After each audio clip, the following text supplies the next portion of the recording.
Good evening, everyone, and welcome to our second season of The Literary Machine. This is your host, K.O. Lynn. If you're not familiar with this podcast, I like to go over popular media and deconstruct the storytelling, finding out what works and criticizing the parts that don't. Constructive criticism. Subscribe to my website or my YouTube channel to be notified when an episode drops. Links for those will be in the description below. As part of my channel, I live stream playing games. The games are either excellent stories that I wish to share with you or stories that I'm unfamiliar with that we can explore together.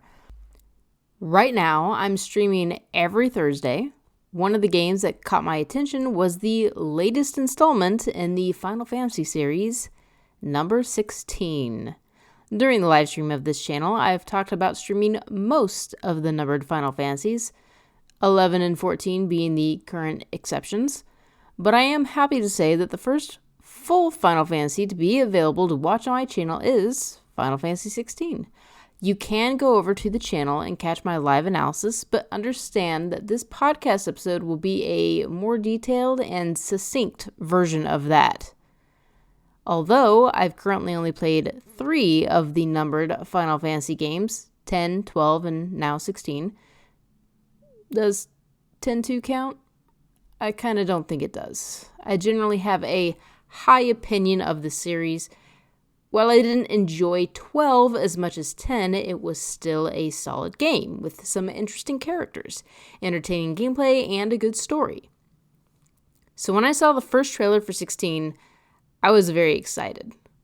Some of you may have remembered that I tend to avoid trailers because I've had trouble with trailers creating a gap between my expectations and how the media ultimately ends up, but again, Final Fantasy has a high benchmark, so I watched this one.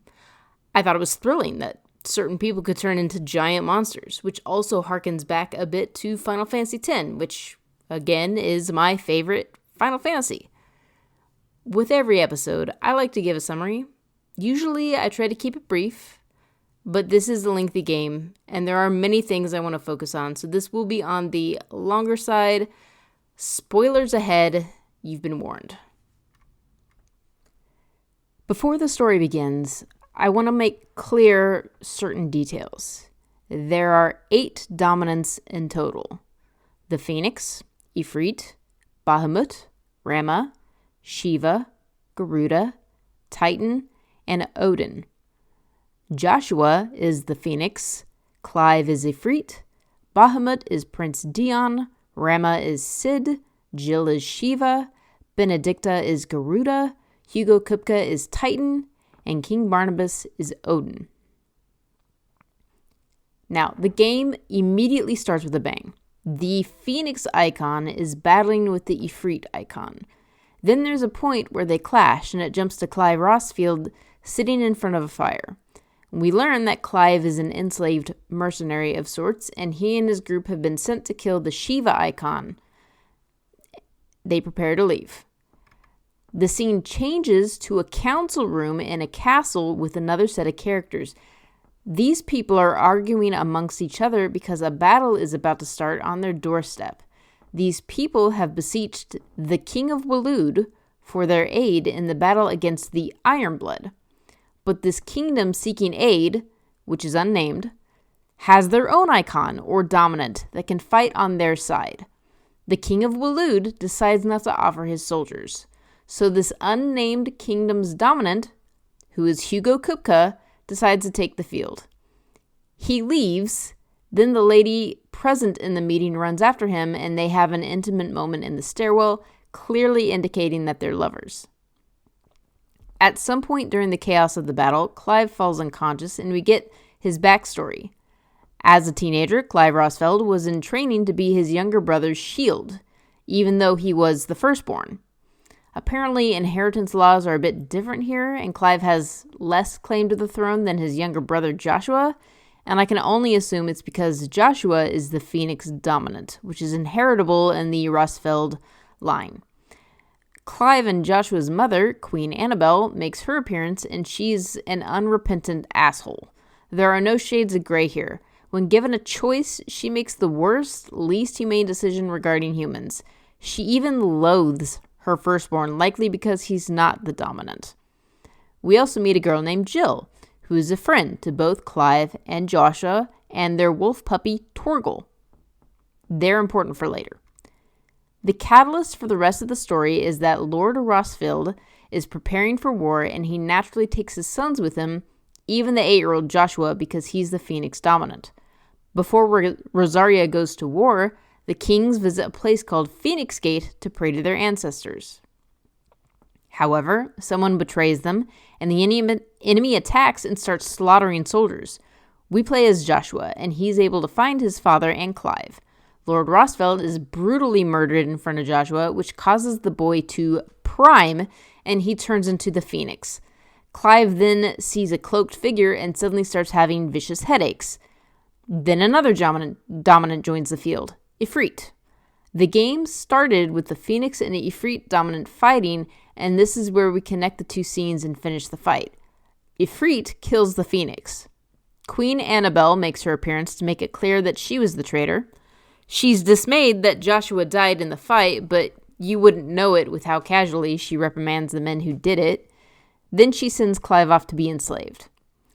We make the jump back to present and discover that the Shiva dominant Clive was sent to kill is actually his old childhood friend, Jill. He saves her, and then Sid saves them. Sid is the lightning dominant, Rama, and he operates as an outcast who tries to make a home for bearers, who are people born with magical abilities and usually end up enslaved. Now that Clive is free, he turns his attention to getting revenge on the man who killed Joshua, whom he assumes is the man in the brown cloak. Sid's like, we should follow Benedicta. So they do. It turns out Benedicta has imprisoned a man in a brown cloak. When we confront Benedicta, it turns out that she and Sid have a history as former lovers, but they broke up over severe ideological differences. Benedicta seems largely focused on power and gaining further power through her use of her dominant Garuda. Sid obviously disagrees. Benedicta beats the crap out of Sid, and Clive is forced to give chase. We have our own battle with Benedicta, and it ends with Clive stealing Garuda's powers. Later, it becomes evident that Benedicta can still prime into Garuda, but Clive apparently took her control over her abilities. Benedicta ends up in a stressful situation and transforms. Clive sees the man in the brown cloak and gives chase. This man leads him straight into Garuda's reach. Clive has another battle with Garuda, but this time he transforms into Ifrit and kills Benedicta. Then Sid is forced to knock Clive silly because he has no control over his Ifrit form. Clive then breaks down now that he's learned that he's Ifrit and he murdered his own brother. Then we get a scene flip and Joshua is still alive. Surprise! Man, you really slipped both of these past us, game. Clive, Jill, and Torgal go to Phoenix Gate to find some answers, which is where Clive finally comes to terms with being Ifrit and forgives himself for killing Joshua. Sid's just like, cool, now that you're in your right mind, I'd like to propose destroying the mother crystals because I think they're the cause of the blight. And everyone just says, sounds like it's worth a shot. And so the main overarching plot is officially underway. It only took about 20 hours. Clive, Sid, Jill, and Torgal travel to Oriflamme to destroy the first mother crystal. This is where we finally meet the main baddie, Ultima. The fight goes ill, and Sid sacrifices himself.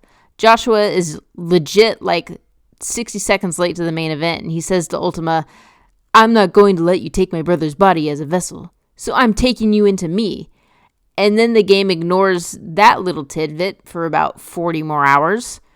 After Sid's death, Clive takes up the mantle of Sid, including his name, and continues Sid's cause of giving home to bearers and outcasts, and also destroying the mother crystals. The death of the final mother crystal creates an in-game site called Origin, where Clive, Joshua, and Prince Dion have several battles with Ultima. I've stated in a previous podcast episode that I don't generally like the trend of internet hyperbole when it comes to naming videos. I called this video Tragically Undercooked to riff on the AI generating the best titles for the stream and always showing the tragedy of Clive Rosfield. That said, I definitely stand by this story being undercooked. From a storytelling point, playing 16 was a frustrating experience. When I first started playing, I accepted being confused because I thought at some point things would become clearer. It did become clearer, but not to the extent that I wanted, and in some respects needed. I am a big proponent of creating gaps that you can leave to your audience's imagination because often the audience can create theories and expansions based on what they've collected from the game. But this game didn't leave gaps. It left chasms. I'd say through the first half of the game, I wasn't intrigued as much as I was frustrated. Square Enix decided that most of the lore would have to be picked up through context clues in the dialogue, but so many concepts of the world were left unexplained that it was difficult picking up what the game was putting down. I don't know if I ever quite understood exactly what a bearer is. It's someone who can do magic, but it isn't a dominant. They're often enslaved and treated very poorly. Because they can do magic, they suffer from the curse. When they die, they turn to stone. What's this curse? Is it in relation to the blight? Why do they turn to stone? Do they have a limited use of magic, and once they use it all up, they die? Throughout the game, Joshua and Sid periodically cough up blood. Now, Joshua was sickly even as a child. However, Clive, Jill, Benedicta, Hugo Kupka, Prince Dion, and King Barnabas are never shown with these same symptoms. Do they also suffer the curse by being dominants? Is it a matter of them rarely using their magic in dominant forms that they don't seem to suffer any effects of this curse? I don't know. The game never sees fit to tell you these things. They're left entirely up in the air. It's very unclear what the rules and limits are of the magic system, and that's probably deliberate so that the story can just hand-wave things away as magic. Like, apparently, King Barnabas created a faux human being. Why? How? Who knows? At one point in the game, you get an archivist in your new hideaway called Harpocrates, and I had to resort to seeing him in order to learn that some information about bearers and characters like Queen Annabelle. I think it's good that a resource like that is available to a player if they want to know more, but I also think it's rather pitiful that I had to resort to it at all to get my most pertinent questions answered. It didn't even answer everything. I want to recall that scene at the beginning where we see all the talking heads around a table. One side was addressing the Queen of Lude, who is King Barnabas, the Odin dominant. Benedicta, the Garuda dominant, was also there, but Hugo Kupka is the Titan dominant and was already ready to go onto the battlefield. But the Dalmekians, whom Kupka works for, wanted more firepower. King Barnabas doesn't even enter the story as a villain until about 30 hours in. We don't learn that Benedicta is the Garuda dominant until about 10 hours in. The entire relevance of that scene is totally lost on a first-time player, and there isn't likely to be a first-time player that's going to remember the likes of freaking Barnabas being in that scene. I didn't. I had to go back and watch half of the first episode of my own stream to remember what happened. It was only as I was rewatching it that I went, holy crap, now I get it. Generally, going through a story twice can be an enlightening experience because you'll pick up on subtext that you previously missed. It's great. It's less great when one of the very first story scenes of the game are of highly relevant characters which we won't know the relevance of until almost the end, when we won't remember it anyway. Frankly, I'm unclear as to the purpose of this scene. If it's to introduce a bunch of the dominants, particularly the villainous ones, then wouldn't they make that clearer? Naturally, with Barnabas being the king of Waloed, I thought they wanted more soldiers. But no, Benedicta's presence makes it clear that the Dalmekians are mostly interested in having the dominants on their side. Context would have been nice. A defining part of the gameplay is that Clive absorbs the powers of all the other dominants, and you can customize your moveset and get new moves based on each dominant. It's a great way to add variety, and it really helps to keep the combat fresh and innovative. But the storytelling explanation for this power is non-existent. The first time Clive steals Benedicta's powers, she at least has a very human reaction to having her powers stolen. She panics and has a breakdown. Her dominant powers are what makes her important, and to have that ripped away means she's no better than any other bearer, which would see her enslaved. Sid does at least say, "How'd you do that?" But calamity is happening, so the conversation basically never happens, and we just move on. No one ever asks, why? Why can you do that? None of the other dominants can absorb each other's powers. This is special strictly to Clive. What we do know, or rather I should say, what we find out at the very end of the game is that each of the dominants are a fixed aspect of the world. It's not like Final Fantasy X, where Aeon designs are based around the soul that conjures it. There's always a Phoenix, a Bahamut, a Shiva, so on and so forth.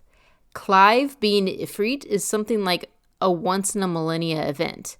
It's so rare that there literally isn't any recorded history of it happening, though it must have. I honestly find it very bizarre that history apparently forgot about an 8th dominant. Ultima calls Clive his vessel. If I had to guess, Clive can absorb powers because Ultima is able to use all the dominant's powers too. In order to be a fitting vessel, Clive similarly needs those powers available to him. That's just my speculation. But what does it matter if Clive can absorb the powers if Ultima already has them? Maybe that is a fitting enough explanation? My problem with this aspect of the story is that Clive's allies' reaction to it doesn't seem realistic. And I find this to be a distinct failing across all characters. None of them seem particularly interested in explanations. When Clive meets new potential allies and explains that they're destroying the mother crystals, he doesn't say why, and no one asks him for his reasoning. They're just immediately on board. Why would they be immediately on board? Smaller crystals can be mined from the mother crystals that allow lay people without the use of bearers to do magic. If one of the primary goals is to save bearers from a life of enslavement, then why would destroying the mother crystals, and therefore the ability to mine them, be helpful toward that goal? No explanation. When Sid first proposed destroying the mother crystals, I thought it was a rather bold plan of action based on very little evidence that it would be helpful towards stopping the blight. But you know what? That's what experimentation is all about. The first mother crystals get destroyed, and we don't see any tangible results from that. Are there areas where the blight stopped advancing? What is the economical fallout? What is the political fallout? The first two questions are definitive, no, but we do at least learn a little bit about the political fallout, at least from the first one. The first mother crystal, Drake's Head, was located in Oriflamme, the capital of Sambrek. Sambrek is a powerful nation, and they invade a neighbor who has a mother crystal and move their capital there. That's a major conflict, but we don't get any info on things like casualties, war, etc. Our heroes don't care about that. Clive is frustratingly incurious. At one point, when he meets Barnabas and his faux human Sleipnir, they start calling him Mythos, and he never asks why. I get the impression that he doesn't really care about the whys of things, but how the hell is he supposed to reason through his decisions without knowing the details? The story just doesn't care, and I think that it's its biggest flaw. The characters don't feel natural and organic because they're not pushing the narrative. The narrative is pushing them. They do the things that they do because the story demands it. 16 is, of course, a highly polished production, and this sort of flaw can easily go unnoticed if someone isn't deliberately analyzing the story. You know, like me. At the very end of the game, Ultima is doing the classic villain thing of monologuing his plans, and Clive has a realization. Wait, you wanted us to destroy the Mother Crystals? This is what happens when you don't give proper thought to what you're doing. Quite frankly, destroying the Mother Crystals was not particularly difficult.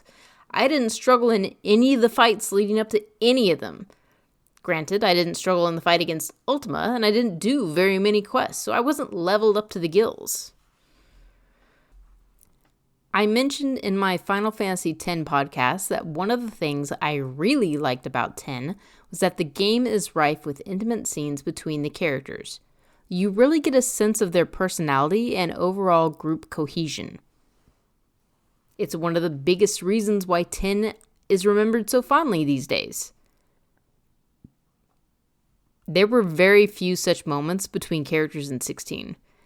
Jill doesn't even open up about her backstory to Clive until we're about 20 hours into the game. She's been a part of our group for no less than 10 hours. They're old childhood friends.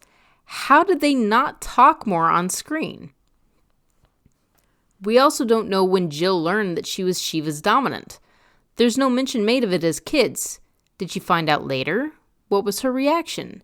At one point, she mentions that there was talk of betrothing her to Joshua because he was the heir. Would that betrothal have been finalized if they knew she was dominant? When Joshua finally reunited with Clive, I was very excited for their first conversation. I thought we'd finally get some real answers about Ultima because Joshua's been dodging Clive so that he can learn more about Ultima. What do we get? Almost nothing. We learn that Joshua was rescued by a shadow organization called the Undying, which secretly protects those in the Rossfield line, and then find out that Joshua's research and his travels around Valisthea have basically amounted to diddly squat. Very illuminating, Joshua.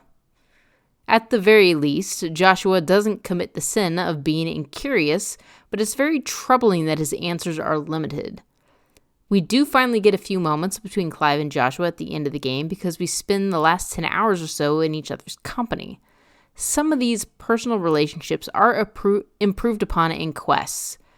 The quest, Where There's a Will, talks about how Lord Rossfeld, Clive and Joshua's father, had been creating armband heirlooms to give to his sons, and so the quest involves Clive and Joshua teaming up and bonding over their father.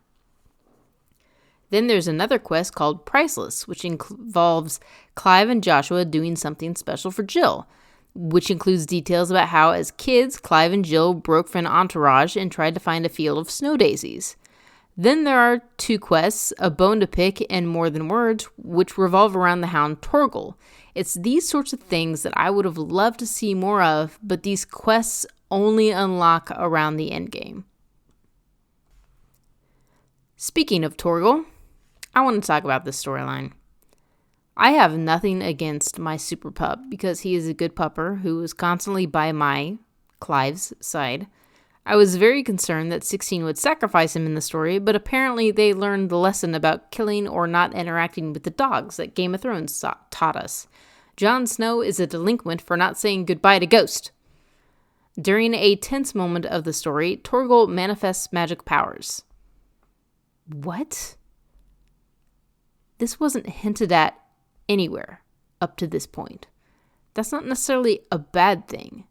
Interestingly enough, it's one of the few things this game goes out of its way to explain, and during the course of its explanation, it creates a dissonance between what the game tells us and what the game shows us. Torgal was a frostwolf found abandoned by Lord Rossfeld and taken in to be a pet for his sons. Apparently, Torgal was very close to Jill and stuck to her like glue. Since she's the Shiva dominant, her bond with Torgal transformed him into a magical hound called Fenrir. This is particular only to Shiva. The explanation itself is fine. The bit about being particularly close with Jill is stupid because we never see Torgal change his behavior around Jill. He doesn't stay close to her, he stays with Clive. He doesn't treat Jill any differently than he treats anyone else. Worse, in fact, because the merchant Karen won the hound's loyalty by feeding him snacks all the time. When you're at the hideaway, Torgal is always hanging around Karen. I could believe that Torgal has a special bond with Jill, but the game never actually shows this, so it's just ham-fisted nonsense. Later, during the A Bone to Pick quest, it's suggested that Torgal has transcended even Shiva's original hound by being in such close and lengthy proximity to several dominants as he was, so he needs a more specialized diet. That's way more believable than the junk explanation involving Jill. It begs the question, why wouldn't they make the effort to show Torgal's close relationship with Jill? All it would require is showing him paying special attention to her. Or, in the beginning of the game, when Jill was a child, showing Torgal specifically following her around. There are enough scenes where this could be a possibility. It makes me think that the addition of magical powers to Torgal was a last-minute chance, and the effort to give the explanation weight was slapdash at best. Yeah, I have a lot of bones to pick with the story of this game. Another smaller bone goes back to the man in the brown cloak. We eventually see that Joshua was wearing a brown cloak to hide his identity. But when Joshua was a 10-year-old boy, the man in the brown cloak showed up and gave Clive his first headache and seemingly forced him to transform into Ifrit for the first time. Then he just disappears. He reappears when Benedicta is going crazy as Garuda. Clive chases after him. Not long after the sequence of events, Joshua has a scene proving that he's a man in a brown cloak. But he was in a totally different area while the event with Garuda was happening. So who exactly was the man Clive was chasing? Are we to believe that Joshua has extraneous magical powers that allow him to appear in more than one spot? Powers that he never uses again after the Garuda event? It seems like this is just a red herring, and yet it's another plot thread that the story just drops because it doesn't care about solving it, so therefore neither should you. That's just lazy storytelling. There are ways to get Clive to chase through Garuda's freakout. Even before Clive saw the cloaked man, Sid was saying, "We've got to stop her." If I hadn't been on a quest to complete all the numbered Final Fantasies, I probably would have just dropped this game. It was aggravating, and it really felt like the game didn't care as much about the story of the lore as I wanted to care. But wait, there's more! After Annabelle betrayed her husband and her sons to their death, she married the king of Sambrec and basically decided to have a do-over child. This was Prince Olivier, half-brother to Prince Dion, the Bahamut dominant. Annabelle was a beastly woman who did so many horrible things, but I couldn't even be satisfied with the karmic justice done to her because of how that ultimately played out. Her new son, Prince Olivier, was always seen basically clinging to her skirts in all cutscenes. It was so disturbing that it paralleled Lysa Arryn, who was breastfeeding her 8-year-old child. Somehow, she convinces the king to set aside his own son, Prince Dion, to allow Prince Olivier to ascend the throne. I think her argument was that while Prince Dion was the king's son, he was also the son of a whore and therefore not fit for the throne, whereas Olivier is the son of the queen, a full-blooded royal. When Prince Dion confronts them at court about this, he tries to kill Olivier, but his own father takes a spear that he threw. Then Olivier gets up, says in Ultima's voice, and I'm paraphrasing, "You played into my hands." Then he uses his powers to take control of Prince Dion and attack his own city. After Prince Dion is effectively brought under control, he, Clive, Joshua, Annabelle, and Olivier are in the same room. Prince Dion this time throws a spear and his aim is true. It goes right through Olivier, who just dissolves right in front of our eyes. What? Did Olivier even exist?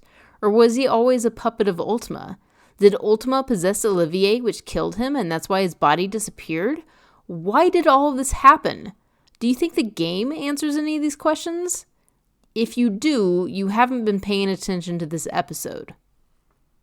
Annabelle is so distraught by this turn of events that she cuts her own throat. Clive and Joshua just watch, shocked. Next thing we see, everyone's back at the hideaway getting medical attention, including Prince Dion.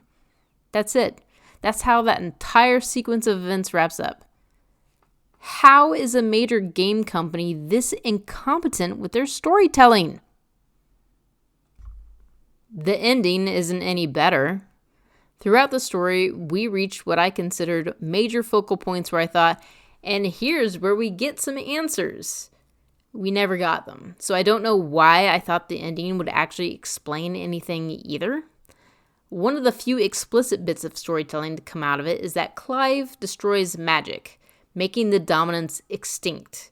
It causes him to turn to stone, tragically sacrificing himself for his cause. His fate by itself caused some confusion as well. First off, the entire reason for destroying the mother crystals is the blight. I realized that the blight took a back seat in the last half of the game, but it was the major driving force of the plot. So, did destroying magic halt the blight? We don't know. I'm used to games like Final Fantasy doing a major pan showing the land being rejuvenated, but we didn't get any of that. Furthermore, how would ending all magic help the land? The blight was a result of the mother crystals leeching the land of ether. Doesn't that mean that the lushness of the land depends on magic? Wouldn't destroying magic make Valisthea a pitted lump of rock with no life at all? Also, bearers are magical, and we see them die by turning to stone. Wouldn't destroying all magic mean that all the bearers everywhere would turn to stone? Wouldn't that be tragically ironic? You set out to free the bearers and make a better life for them by destroying the mother crystals, and you doom them all instead. That would have been a hell of an ending, a very grim ending. But no, it doesn't happen. They don't show us any of that if it did happen. The end credit scene suggests that we all know that Clive accomplished was for everyone in the future to believe that magic never existed. I did think the puppy's name Bahamut was hilarious. I think I've suitably made my case about how undercooked the story for this game is. From the world building, to the characterization, to the actual plots, the care just wasn't there. That isn't to say the game was unplayable. The gameplay was fun. I did enjoy experimenting with most of the iconic powers, though I didn't care much for Rama's powers. It was a startling departure from previous installments of the game. In most games, there's a party of 4 to 6 characters, which you trade off playing in real-time battle system, Final Fantasy X being the exception. In this one, it's Clive all day, every day.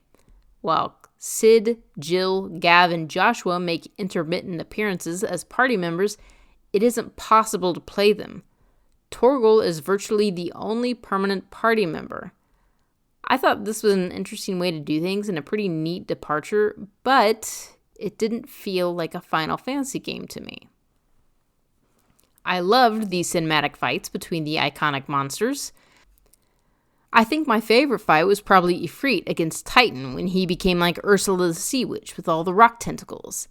The fight against Bahamut was also pretty epic too.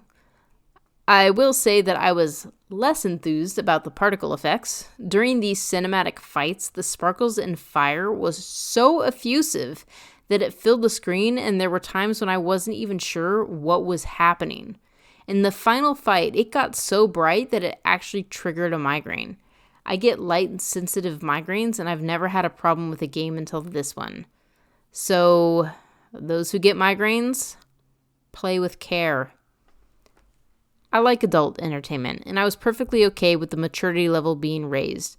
I don't think something necessarily has to be adult for it to be good, but it often allows for complexities that rarely exist in other ratings. The voice acting was spectacular. I especially appreciated Sid's voice. Don't think I didn't recognize General Tarakanov from the Chernobyl miniseries. The graphics were quality, though apparently my stream often struggled to relay them smoothly. The keyboard controls were awful, but I was able to use a third-party controller just fine. Most of the games that I play for the story. There are some that I play for pure brain rot, but when I get a Final Fantasy game, I expect a better than decent story, and this game just didn't deliver. I did get one thing right. On AO3, the most popular pairing is Clive/Sid. Surprisingly, Clive/Jill is a close fourth after Clive Joshua. Never change, AO3. As this episode is being posted, I'm currently streaming Final Fantasy X. I'm convinced that a potential remake of Final Fantasy X will come out in a few years, so I wanted to make sure I squeeze in the original onto my channel so that there can be enough distance between it and the remake, because I'm definitely playing that one. I need to know if they get it right or not. I own 8, and I'm keeping a weather eye out on Steam sales for the others. I did notice that Final Fantasy III got a 3D remake. The reviews for it were mostly positive, so I can't decide if traditional would be better in this case or not. If you'd like to weigh in on that decision, you can find me on Blue Sky under literarymachine.bsky.social. You can also find my profile in the link below. Thank you, all of you lovely listeners, for tuning into this podcast. I hope you enjoyed my analysis of Final Fantasy XVI. I know it might not have sounded like there was much constructive criticism, but the constructive part was a rather unspoken, answer at least most of the questions your story floats, damn it. Unfortunately, that would mean giving most of the characters more screen time, and who knows if they had the budget for that. Be sure to like and subscribe on either YouTube, Spotify, iHeartRadio, or my website, theliterarymachine.com, to be notified of more episodes and streams. I will see you all in the next episode. This is Lynn, signing out.